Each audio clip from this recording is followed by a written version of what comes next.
Super 8-এ খেলা দলগুলো যেখানে সেমিফাইনালে পৌঁছানোর স্বপ্ন দেখছে, সেখানে বাংলাদেশ কোচ বলেছিলেন সুপার 8-এ খেলাই বাংলাদেশের বড় অর্জন। অথচ সুপার 8-এ বাংলাদেশের শেষ ম্যাচের প্রতিপক্ষ আফগানিস্তান খেলছে বুক চিতিয়ে, স্বপ্ন দেখছে সেমিফাইনালে পৌঁছানোর। সুপার 8-এ বাংলাদেশের বাকি একটি মাত্র ম্যাচ, আফগানিস্তানের সেই ম্যাচ নিয়ে চলছে চুলচেরা বিশ্লেষণ, সমীকরণ মেলানোর তোড়জোড়। কারণ আগেই 2 ম্যাচে বড় ব্যবধানে হেরে সুতোয় ঝুলছে বাংলাদেশের সেমিফাইনাল ভাগ্য। সেই ম্যাচের আগে বাংলাদেশের সহকারী কোচ নিক পোতাস বলেছেন, মানুষের আশা অনেক বেশি থাকে, আমরা এই প্রথম সুপার 8-এ খেললাম, যা অনেক বড় অর্জন। তারা যা করেছে তাও কম নয়, দুটো খুব ভালো দলের বিপক্ষে আমরা ম্যাচ হেরেছি।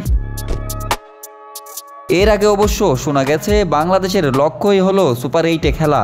আর সুপার 8-এর খেলা শুরুর আগে হেড কোচ চন্ডিকা হাথুরুসিংহে বলেছিলেন সুপার 8-এই খেলতে পেরেই খুশি, সেই সাথে সুপার 8-এ কোনো প্রাপ্তি নাকি বাংলাদেশের জন্য বোনাস।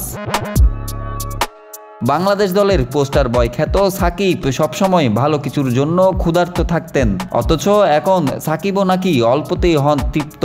ফর্মের সাথে লড়াই করা সাকিব এবারের আসরকে উল্লেখ করলেন খারাপ নয় বলে। তার কথায়, আমরা 3টা জিতেছি, 3টা হেরেছি, 50% ফলাফল, সেদিক থেকে খুব একটা খারাপ নয়। অথচ অন্যদিকে আন্তর্জাতিক ক্রিকেটে আত্মপ্রকাশ করা আফগানিস্তান লড়ছে সেমিফাইনালে খেলতে। গ্রুপ পর্বে নিউজিল্যান্ডের মতো বড় দল আর সুপার 8-এ সাবেক চ্যাম্পিয়ন অস্ট্রেলিয়াকে হারিয়েছে। এখন বাংলাদেশকে হারিয়ে সেমিতে খেলতে চান রশিদ নবীরা।